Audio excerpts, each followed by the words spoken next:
What's up, girl? What's up?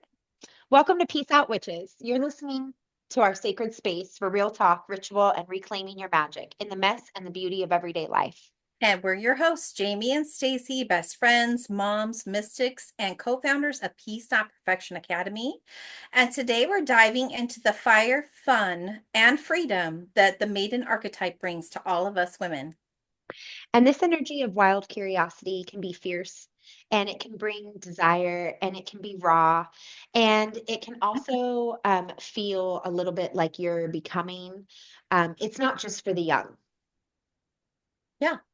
The maiden is often told she is either innocent or naive, or maybe she's too worldly for her age as well. But she's so much more than that. She is the archetype of freedom, new beginnings, awakening, testing her strength in this world, testing her ability to make choices for herself, and the archetype of untamed freedom, which is the part that I really love when I'm accessing the maiden. She is like springtime in the human form.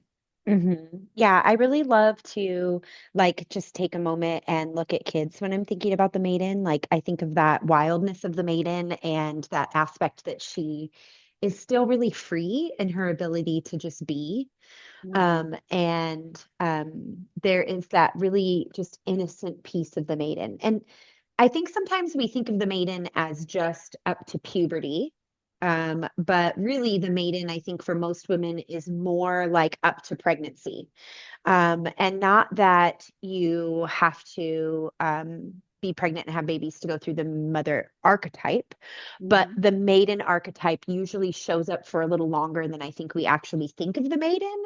Because our 20-year-old woman who doesn't have kids yet, she's still very in the maiden. That's true. She's still She is. wild and free and She's, yeah, she's yeah. testing the waters of life, and she's still dancing to the beat of her own drum. She's experiencing her life. The healed maiden, the whole maiden, is experiencing her 20s in a free flowing space where life is just happening in a flow state, if she's definitely in touch with her divine feminine. hmm Yeah. And she just has this energy about her that is intuitive and unburdened by, what life will become for most of us. And hmm I feel like the maiden really has a good handle on that. Like maybe she wants to control life, but in a fun way that allows her to experience life the way she wants to, not necessarily because she has to, because she has fear. hmm Yeah, I think that the maiden is really important. She's the one who I think helps us get a lot done. Mhm. And she's also the one who is really um, able to like take on the world. She has a lot of, I think, what we would call naiveness about her, but Mhm. like in a good way. She's really willing to say yes to things, and she's like your ultimate DIYer. Like, I can do anything I want to do. Mhm. I just need to learn how to do it. Um, Joyful, wildflowers, Mhm. playful, awakening, new beginnings, bold choices, um, rebellious, Yeah. intuitive, creative, Mhm. people pleaser. I think that there's a lot of pieces like that that we can go to in a minute, but let's stay here Mhm. for a little bit in the Mhm. joyful maiden who, um, let's talk a little bit maybe about what that maiden looks like. Like in her younger years, there's that really like kid-like maiden. Mhm. She lives in And a state of wonder. yeah, yeah, and magic Mhm. and fairy tales and gnomes and Mhm. everything about family is still really beautiful. Um, a lot of times in this area, she'll feel really like seen and heard still. Mhm. Or not, she might be even seeking because she's not seen and heard. That's true. Um, and then as she begins to get older, there's like that preteen stage of like right before puberty, Mhm. where the maiden is kind of really unsure of herself. I think right before that age of 12, we'll see like 9 to 11, like they're sure of their body. They feel good in their body. They still feel really good about dancing, different things like that. And then around 12, they'll move into this aspect of like not being sure about their body and Because their body's sensuality. changing. Hmm. hmm Um, and there'll be this like afraid to be seen aspect to Oh, them. 100%. Yes. Um, very like middle schooly, think about like the raw emotion, those kinds of pieces like, oh, I don't want to ask to make my order. Mhm. And then like 14 to 16, she kind of comes into her own. And then like 18 to 20. And then about 23, there's like this real big jump into that maiden of worth and awakening and kind of Mhm. exploring and really looking at the world differently. And of course, we all have different stories on how we come into life and where trauma lays in there, but that is really just like the springy, happy aspect of where you can see the maiden show up. Mhm. Um, and I think the teenager part and that like early 20s part is an important part to address because she is a lot of where our fuck that can come from. Like, I'm not going to do that. Mhm. You know what I mean? Like, nope, She I'm an definitely adult has, now. yep. And then she also is very connected to her intuition too, because as a maiden, we are, when we're, living in our fairy world up to maybe 7 and sometimes longer, and we are Hmm. interacting with the different dimensional beings. We're just doing it. And some of us are given the space to really explore those gifts and to really have that relationship. And then moving into like the awkward teen years, I think most of us go through that no matter what kind of childhood we had. But we also have this intuitiveness that pulls us through that quicker and pulls us into the next phase of our life. And then when we do hit that stride, 18, 19, 20, and moving into adulthood, I don't think there's so much as a pressure to be do have as much as there's the pressure to just figure out where our inner voice is and how we're going to express it.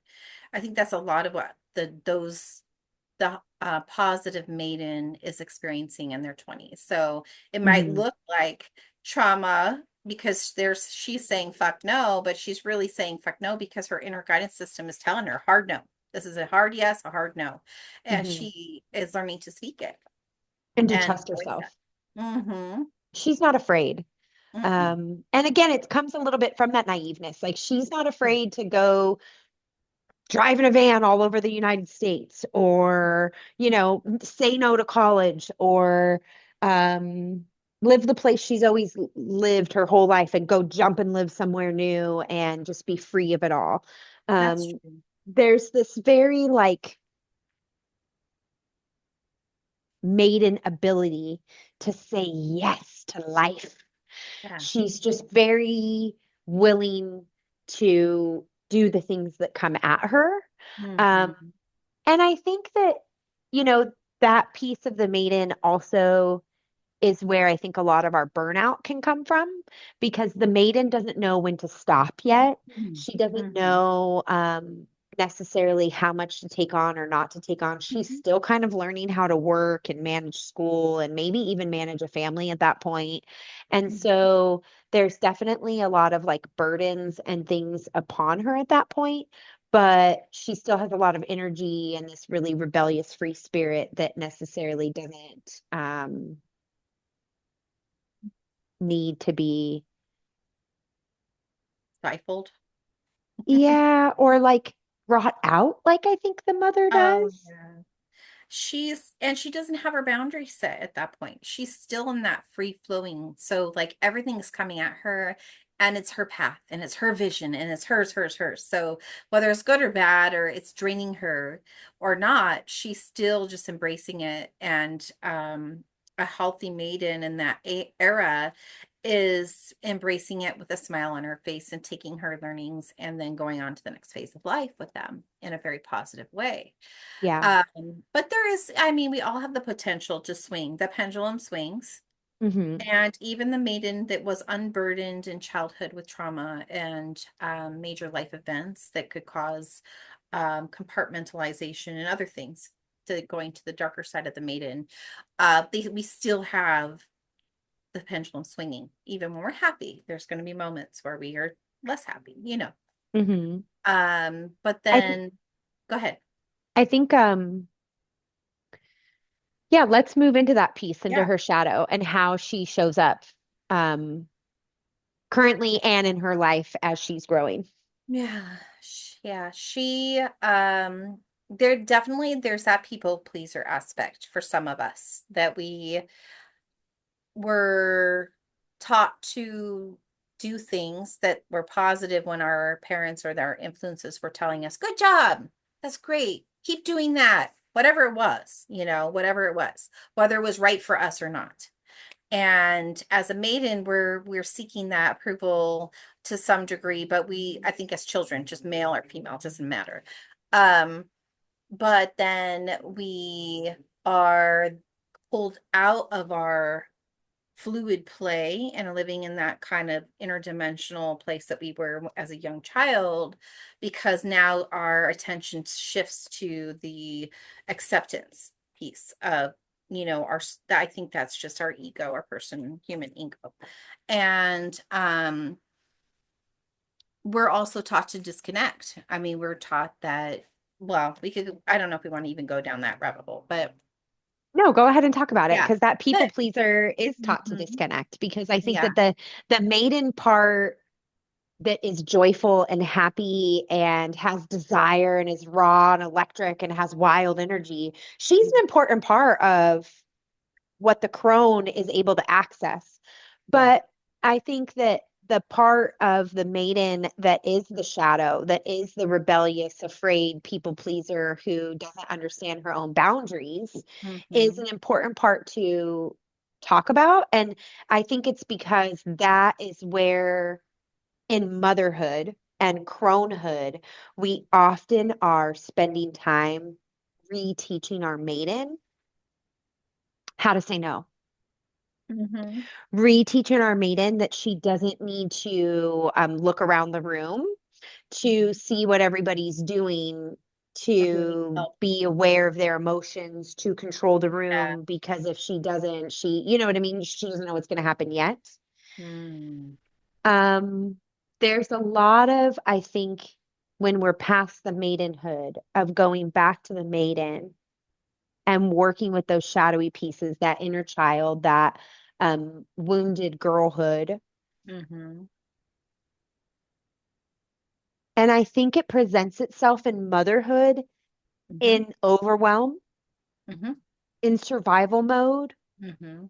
and in feeling like, as the manager of your family, you have to have a mental load of capacity that you take on every single thing, and nobody else has to be responsible for anything because you are the only one that is responsible for Hmm. everything because you are like the head, really, even though. That really does relate, and it does show up that way.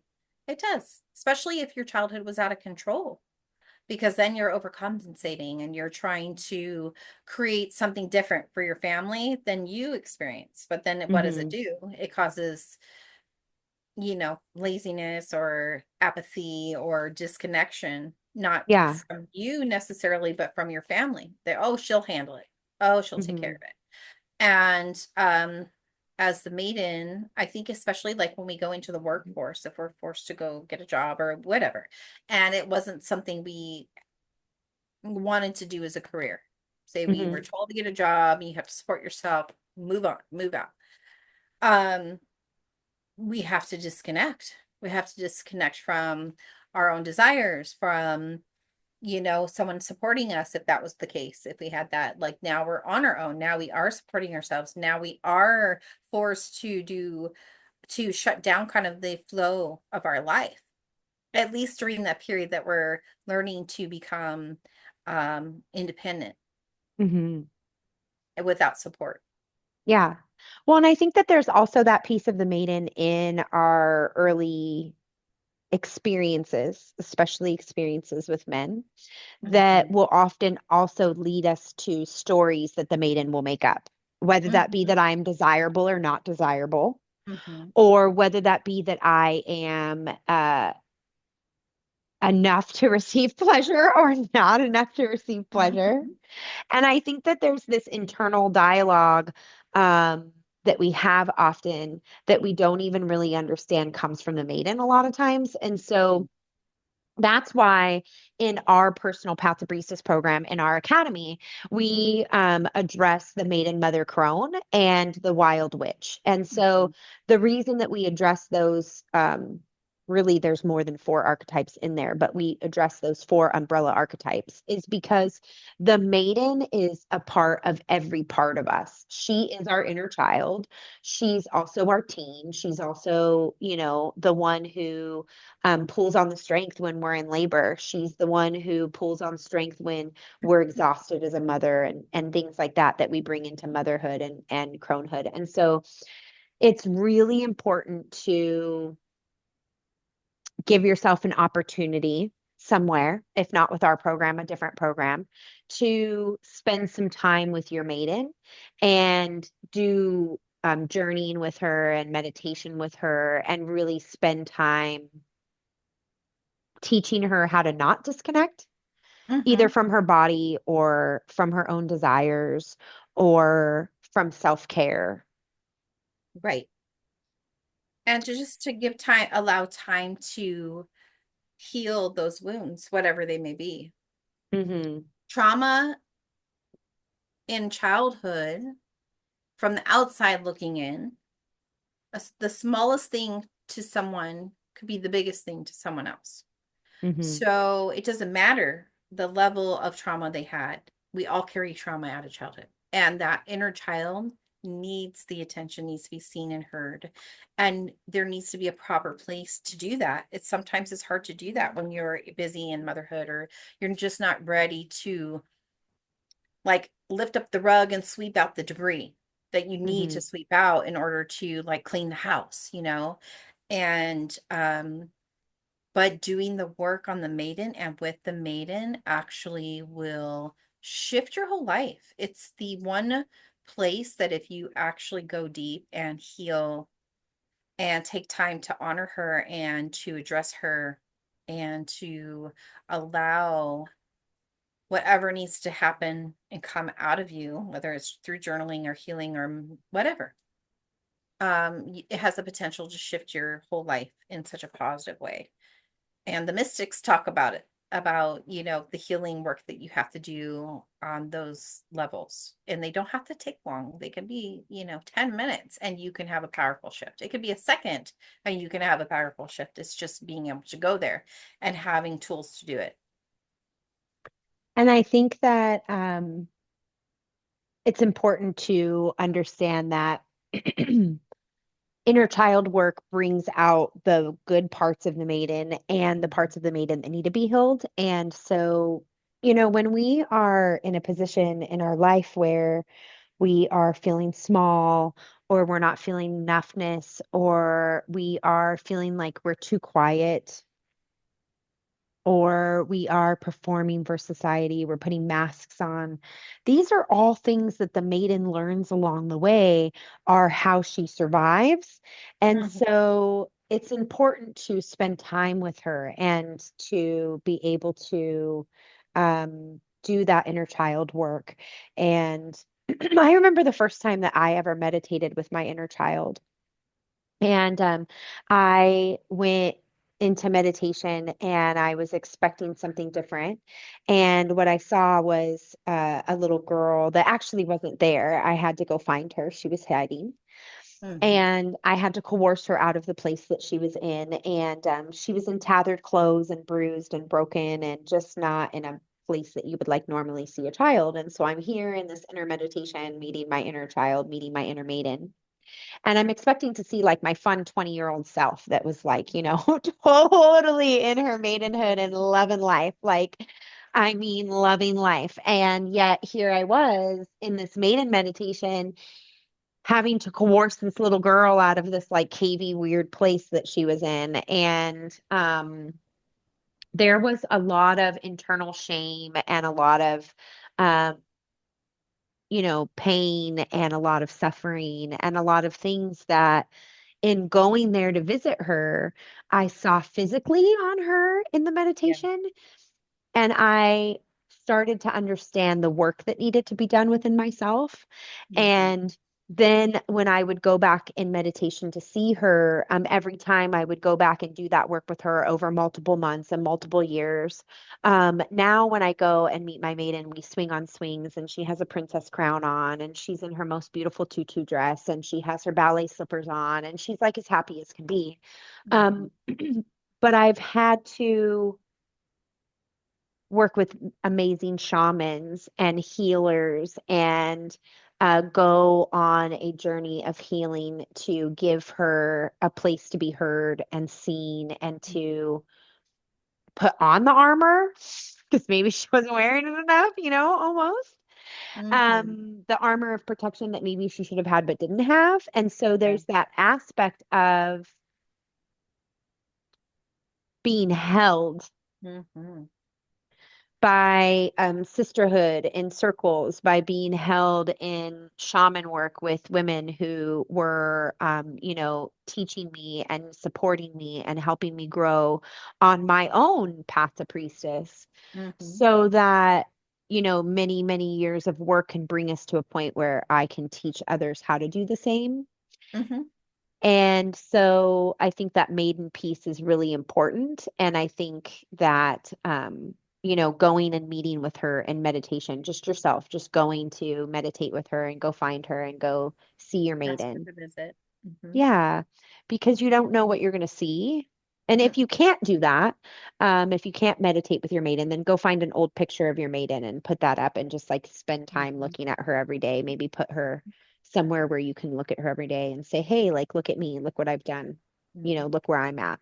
And then if that's hard because maybe you have had huge trauma as a child, then when you do go into the process of meeting your maiden or looking at the picture, have a journal ready to dump all the thoughts that come in at first because you're going to get flooded with maybe uncomfortable things. Get them out in writing, burn them, destroy them, flush them down the toilet, however you want to do it. Hmm.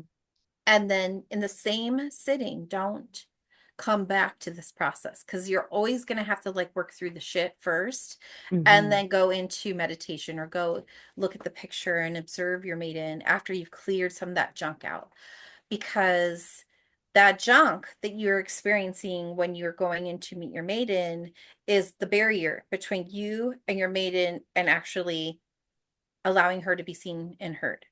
So Hmm. once you can start working through some of that and releasing it and releasing it and releasing it, it becomes easier and easier and easier. And it's a lifelong practice. We don't necessarily, some of us can heal that and be done and move on. And some of us are doing layers all their lifetime. I am doing layers. As my own individual person, find more to work through. And it's great because the journey has given me a full journey of being able to help others on this path. And so, like Well, in the path the priestess journey, this is part of what we do because when you can like really go there and you have a sisterhood of women who are doing it with you and you have tools and we're supporting one another, then when you get to the other side, a lot of things happen in your life. A lot of shifts happen, positive ones. Your gifts turn on more fully. You have access to empathy that you didn't have before because you were shut down. Your heart chakra opens up. Your walls around you start crumbling. Um, some people have kundalini awakenings or shaktipat, and or they have soul retrieval. That's part of the mhm. process that we do. It's just amazing. Well, and what we do in Path to Priestess is it's a 13-month program, and we spend the first 3 months of that program focusing on the maiden and doing a lot of that maiden work. And, the maiden can show up. I think the shadow maiden shows up in our life like Mhm. survival. She shows up in our life with triggers.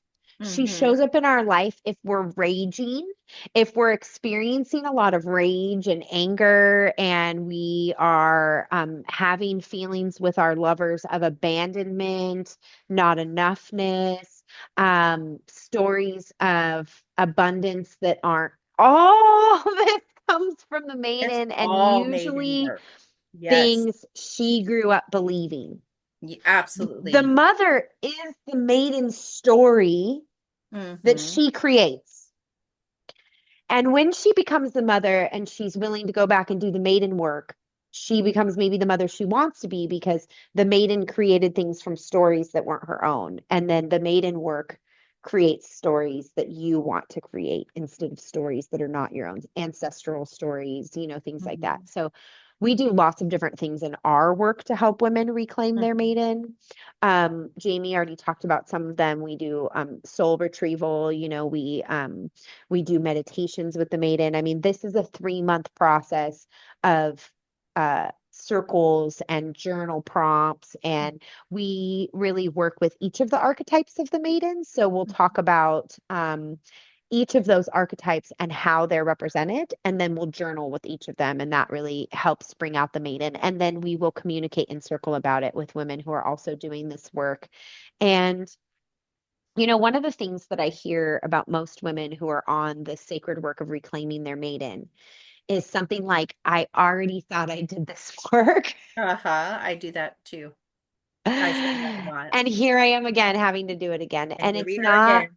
yeah. And so I think that it's important to remember that we're multifaceted human beings Mm-hmm. and that healing is multifaceted. But when you are doing this sacred work and you're brave enough to say yes to you, Mm-hmm. and to exploring and not internalizing Mm-hmm. the shadowy self, Right. then you're able to get on a journey of reclaiming the life that Claiming. you want. Yeah, it's a reclamation. It's reclaiming the joy she had, Hmm. the carefreeness, the freedom, the manipulation of reality, because the maiden was able to manifest instantaneously. She could create and Hmm. manifest and live in her dream world, but also it was her world, and then she could create that too. So that's why we start there. That's why I'm always working through the process. Anytime I feel a trigger, it's my maiden.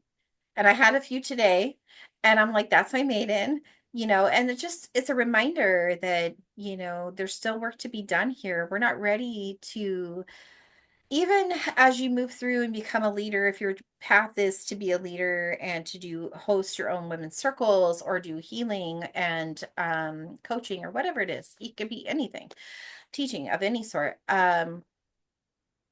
It's like the world stage is your opportunity to heal every single day more and more if you embrace it and see what it is. And yes, Hmm. you may be triggered, and yes, you may rage, and yes, you may yell, and maybe you cry. But then at the other side of that, because you're doing the work, you're like, ah, crap, that's my maiden. Okay, what do I need to do? How can I make this better? How can I take the lessons and not repeat this, basically? And a lot of times it's just recognizing it, and then you're not triggered anymore.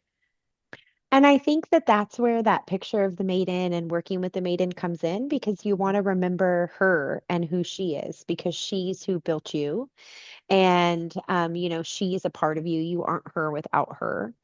And that's part of why we do, puberty circles and teen circles for young girls because we want them to not have to do so much maiden work as an adult. We want them to be able to do that maiden work as a young person and Mhm. stand in their own energy and stand in their ability to say sacredly yes and no and be able to understand how to ask for boundaries and be able to understand that her intuition is her magic. Mhm. And so, there's a lot of journeying and seeking that we do within this kind of work when we're working with kids, when we're working with teens, when we're working with adults, it's constantly our own journey as well as a journey of helping Oh and yeah. supporting them coming on their journey. And the maiden is such an important part of the archetype for women. She's such an important part of what makes us us, what makes the divine feminine. When she comes online with her period and she gets a little bit of that wildness in here and she's starting to feel those emotions. I mean, we all understand that because we cycle and we remember that. And if you're going through menopause, there's these pieces that feel very much like the maiden, My gosh, yes. and It's so weird. that's because the maiden is still in touch with her feelings. She hasn't hardened yet.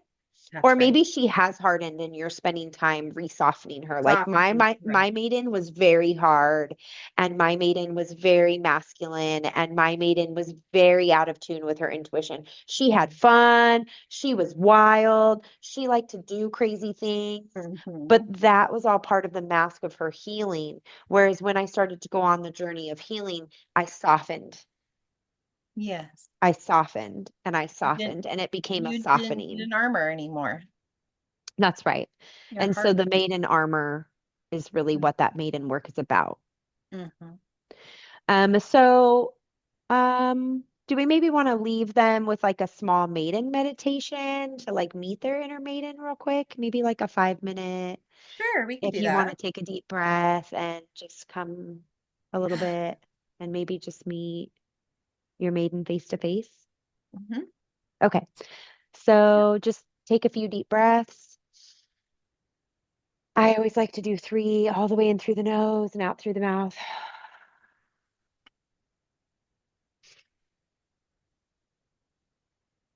Just center yourself. If you want to pause this and come back, you always can. If you want to make it a little nest to come to your meditation first. And one more breath. If you'd like to put your hands on your heart with me, you can just sit with your body for a minute. And I want you to just go to a special place, this place that's special for you, just in your mind. And as you're sitting at that special place, I want you to just take two more deep breaths, just settling yourself in here, allowing yourself to maybe see the things that are around you in this special place of yours.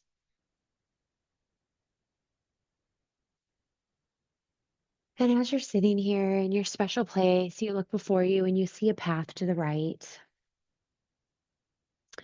And as you follow that path to the right, you see wildflowers, and you might touch the wildflowers, and you might skip along the path or jog along the path. And before you, you're going to see a sacred grove of trees. And as you walk into the sacred grove of trees, you will see a tree before you. It'll be a special tree that is your tree. It's a beautiful tree. You might recognize it, you might not. As you're walking around the tree, exploring it, just taking it in for a few moments.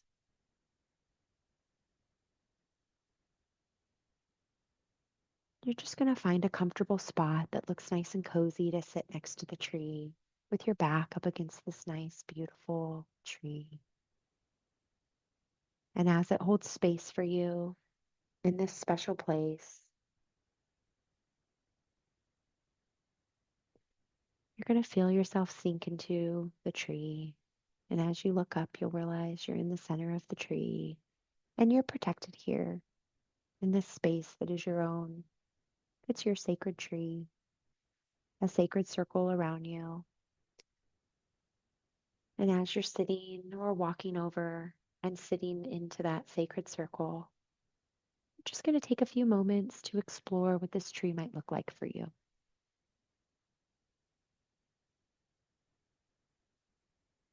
Just going to take a moment and call in any spirit guides or ancestors that may need to watch over you or be with you to just come into this space and be here watching over you.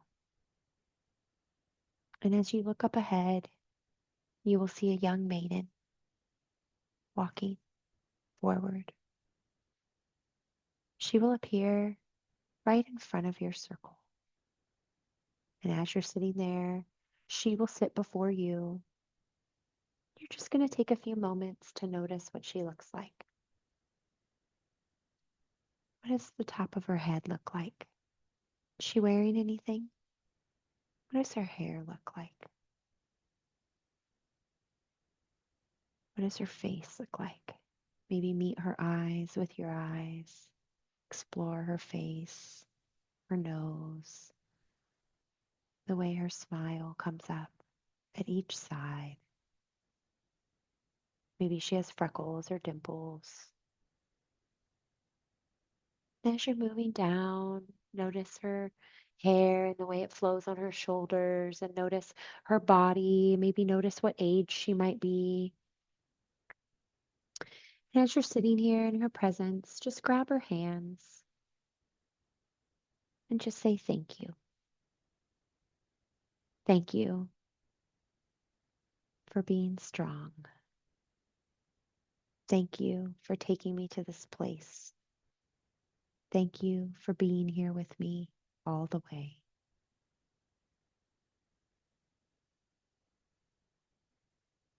She might have something to say back to you.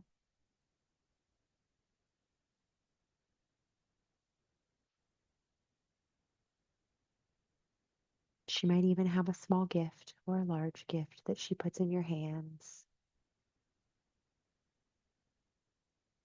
And as you're in here, in these few moments, in awe of this beautiful maiden, you look directly at her third eye and you give her a hug. And as you hug her, she is you and you are her. As this light inside of you, this strength, this love, this wild freedom and joyful little girl, this maiden, she's always been inside of you. She's always been there cheering you on. And anytime you want to come back here and be with her, you can. And when you're ready and you feel complete, you can look before you and you will see a door. And above the door will be a sign. And it says, Know thyself. As you walk out the door, you might bow out and say thank you for my maiden experience. And you can walk back down your path of wildflowers to your special place. That special place that ties you here to earth and ties you to the spiritual realm. That special place that you can always reach at any time. And when you're ready, take a few deep breaths and come back.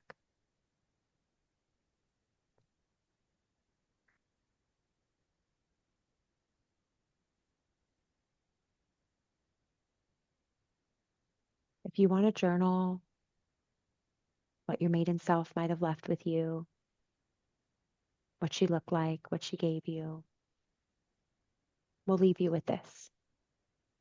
Your maiden isn't behind you. She's within you. Reclaiming her is a homecoming, and it's how you unlock your joy, intuition, and magnetism. And if this stirred something inside of you, we invite you to our signature program of Path to Priestess, where you'll not only meet your maiden, but walk the full journey for seeking to a sacred guide. We love you. We honor every version of you, and we hope that you will share, subscribe, and come back next time. Peace out, witches. Peace out, witches.